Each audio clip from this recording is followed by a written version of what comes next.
So obviously, the idea of looking at anthropological methods in the context of our research is nothing new, but even in the context of digital anthropology itself, this is an old concern that has appeared pretty much as soon as there was such a thing as the internet.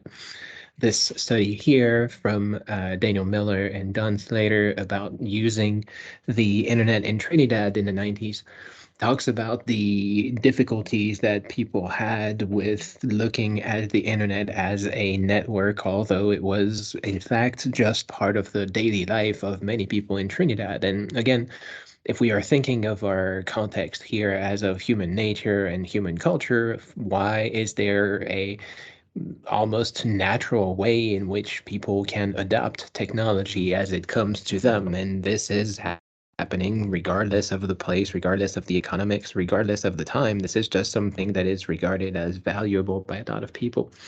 And so they say that is to say, if you want to get to the internet, don't start from there. The present study obviously starts from the opposite assumption that we need to treat internet media as continuous with and embedded in other social spaces, that they happen within mundane social structures and relations, that they may transform, but that they cannot escape into a self-enclosed Siberian apartness.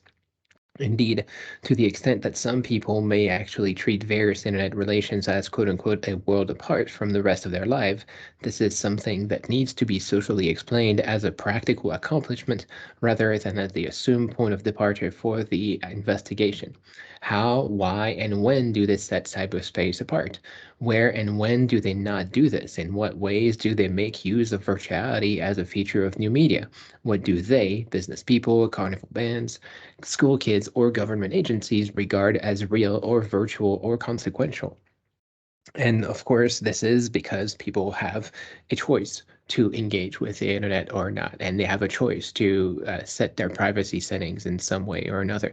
However, those things could be more or less hidden. You have a possibility to make the internet work for you more or less better by adapting to it, by learning how to use it, by using those tools that exist out there. If this is a choice that you are making, then this is something that is worth studying. And it's not like we are kind of attached to a particular way to do the internet, and neither is the internet particularly forcing us to interact in one way or another. And in that case, it doesn't matter whether people work in government or in some kind of entertainment industry. The longer game here is how the internet media, as it is called here, is going to change those activities because it is a new way to connect. And as I pointed out, this is really not a new realization from the context of looking at the internet. From 1990s, Alucard Stone was looking at this concept of cyberspace and again, how this cyberspace works. In quite different terms from the cinematic, then cyberspace, quote unquote, thickens the presence, producing a space that is deep and textural and one that, in subject terms, can be materially inhabited. David Thomas, in his article, The Technophilic Body, describes cyberspace as a purely spectacular, kinesthetically exciting, and often dizzying sense of bodily freedom. I read this in the additional sense of freedom from the body, and in particular, perhaps, freedom from the sense of loss of control that accompanies adolescent male embodiment. Cyberspace is surely also a concretization of the psychoanalytically frame desire of the male to achieve the quote unquote kinesthetically exciting, dizzying sense of freedom.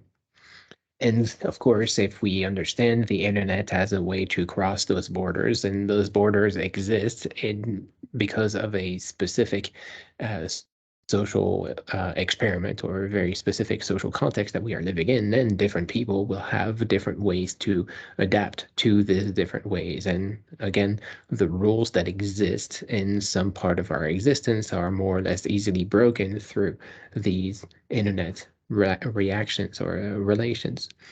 And in our object here, the idea of the rules that exist in society apply to everything that we do, whether it is our practices or our connections. It could also be the objects themselves. If you put well, let's say if we're in the context of Edward Snowden, for example, those documents that were taken from classified documents in the army that exist in one place on the internet, and once they are put onto another place, one that is publicly accessible on the internet, then they are breaking the rules. Then you have changed the faculty, the properties of the document by just leaving it on the internet, just changing the access to it. So again, people have the possibility by modifying their internet practices to modify the internet itself. And whether this is a matter of the internet and its relation to us, or how we have set up the internet for to work for our purposes, it remains a kind of ambivalent property that exists whatever side of the playground you are in right here. So having all those ways to relate in real life and having all those ways to relate on the internet, we meet at some point or another a way in which the complexity of one runs into the complexity of the other. And we can have these, as is pointed out here, these thick descriptions, these thick relationships that we can just dive into from the point of view of ethnography. Now, that's not to say that anything and everything becomes an object of study, and this is obviously something else that was part of the early conversation of anthropology for indigenous folks that may or may not have wanted to see anthropologists show up at their doorstep and ask them a bunch of questions. If anything or everything is up for grabs from the point of view of the internet, that doesn't mean that anything and everything could be part of a normal or acceptable social relationship. This particular article here, looking at people trading risque pictures on the internet, and especially on IRC, Internet Relay Chat, which is essentially an internet messenger, or kind of like what Discord is now. So trading sex pics on IRC defines the very specific ethnographic setting. Internet Relay Chat is a system of communication in real time via the internet through the exchange of typed lines of text. Individuals run software on their local computers that links them via ordinary internet connection to networks with as many as 20,000 other people concurrently logged on. They can send lines of text to any of these people, either individually or as participants in channels. Public spaces in which a line of text typed by any one person can be seen by all the others. If one can send a typed line of text to anyone, one can send any digitized information, hence any kind of representation, still image, sound, video, text. This enables the activity of trading sex pics, circulation, exchange, accumulation, and consumption of sexually explicit representations. So anything can become a commodity that is traded on the internet. And of course, with the large amounts of connections that can happen there, we have the possibility of those things taking a much larger scale than anything that was previously possible. And again, that's not to say that people have not been trading sex pics, or nudes, as we would call them today, for a very long time. Pictures of naked people are nothing new to art, certainly not to the way that people have looked at other people for a very long time. But of course, the internet has allowed for these things to be traded much faster, and digital cameras are allowing anyone to make those pictures. And again, we are increasing the speed and perhaps increasing the accidents result from these ideas. Assuming that everybody is a consenting adult and the pictures we're taking with consent, the trading is happening with consent, all of this is happening, kind of overboard in a way that society would somehow approve of if you put enough explanations into it. But that's obviously not the only ways in which internet can transfer pictures of naked people, and for example, children as well. And again, once again, this is something that's been identified at least since the 90s, because as soon as people had the possibility to break a rule, then they broke that rule in increasing amounts of ways, and the internet certainly allowed them to do that. And so this particular article here looks at a couple of people who made a large amount of money selling picture of children in sexual positions. Until 4 years ago, Robert had churned through a series of white-collar sales jobs on the fringes of the valley's booming high-tech industries. Then he and Carlene found their own entrepreneurial niche, working out of their tract home in Milpitas. They started the Amateur Action Bulletin Board System, AABBS, which enabled subscribers to download sexually explicit images and join in chat groups to discuss the materials. The Thomas's digital collection reached 20,000 images, largely gleaned from a photographer friend who once worked for Playboy and from magazines published abroad. The most frequently downloaded images depicted partially clad children, bestiality, and bondage. The Thomases promoted their service as quote-unquote the nastiest place on earth and advertised on the net as they accepted Visa and MasterCard. By 1994, AABBS had more than 3,600 subscribers, each paying $100 per year for the privilege of accessing the collection. Unhappily for the Thomases, they received too much publicity. In mid-1993, a Tennessee man surfing the net came across an AABBS publicity post in the form of a suggestive picture caption. The surfer, upset by what seemed to him to be child pornography, notified U.S. Postal Service authorities in Memphis. These officials activated Operation Long Arm, a government anti-obscenity drive that focused on child porn, and most recently, computer networks. Long Arm officials see it. The anonymous nature of the internet makes it the perfect place for pedophiles to lurk. And as it has become a lot more evident now, this is something that people are more and more worried about, more and more weary of, and sometimes kind of pushing it to another extreme, making those things appear more common than they are. But of course, this was a marginal practice before, and is still a marginal practice on the internet. The internet is just another place where those things can happen. As was pointing out a few slides ago, though, it is happening in a dematerialized basis in a way that is harder to track and harder to locate in a specific place. And in this case, it is somewhat interesting that the U.S. Postal Service was involved in this research because, of course, today there are authorities that are dedicated to the internet in this particular kind of investigation.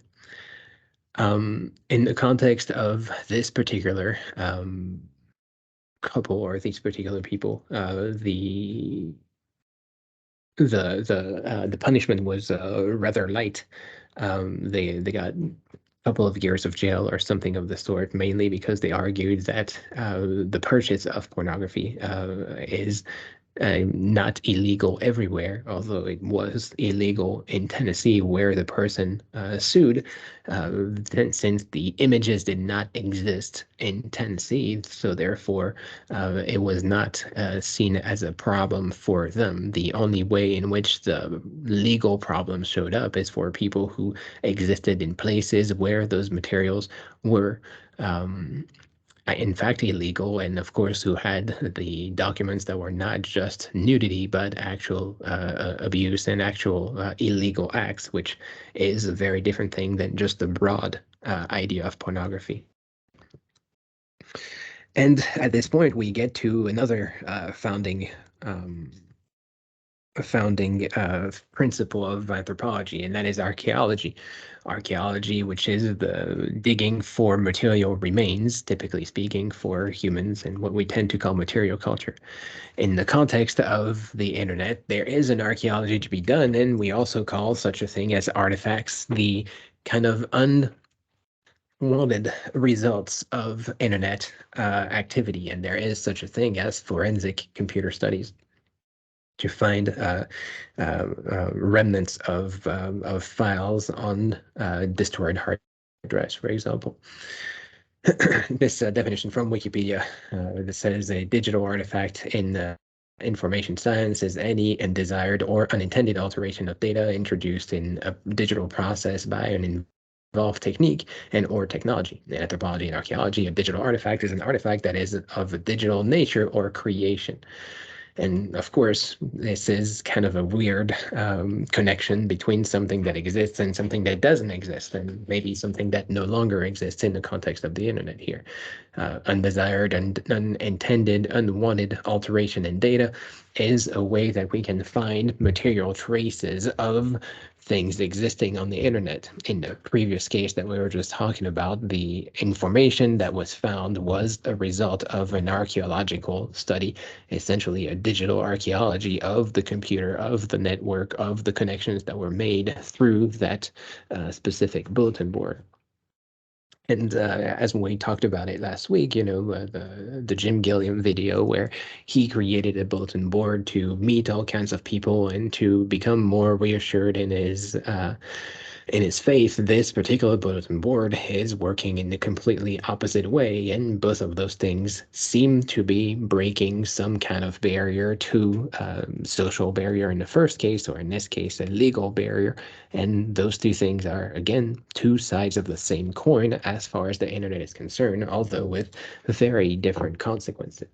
I'm going to finish this with a quotation from Michel Foucault, dating from the 1960s, for his own idea of what he called archaeology. He borrowed the term archaeology from anthropology, he being somewhat of a philosopher, somewhat of an anthropologist, kind of a intellectual figure as a whole.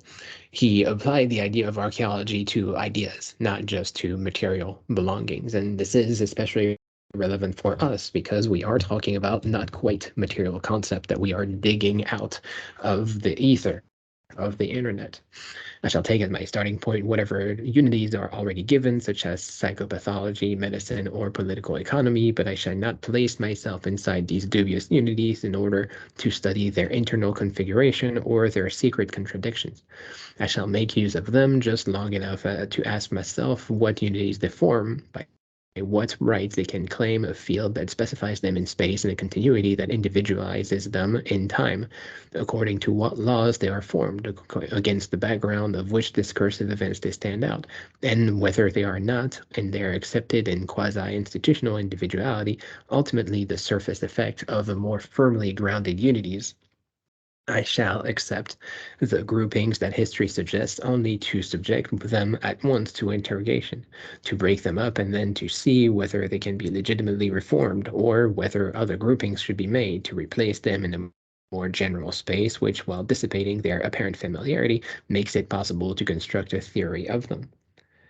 And of course, this is what we have been talking about for the past 15 minutes or so, that there are things that are created through the internet, and it might be a temporary or semi-permanent connection that exists, but that connection can be excavated just as much as ideas can be excavated, that in the sense that we already have existing sciences to talk about things, we can also regroup these ideas and put them in a different space.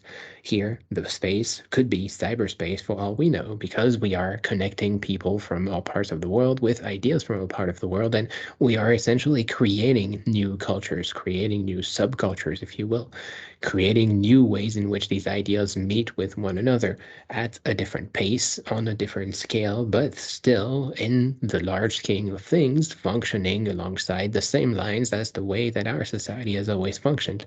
So creating an archaeology of the ideas that exist on the internet, finding the points of origin, finding the point of transit, and looking at where they are going is certainly a way in which you could make this method of anthropology work in the digital world. An age-old method, a well-trodden field for us, but at the same time, something that is entirely adaptable to the new context in which we are living.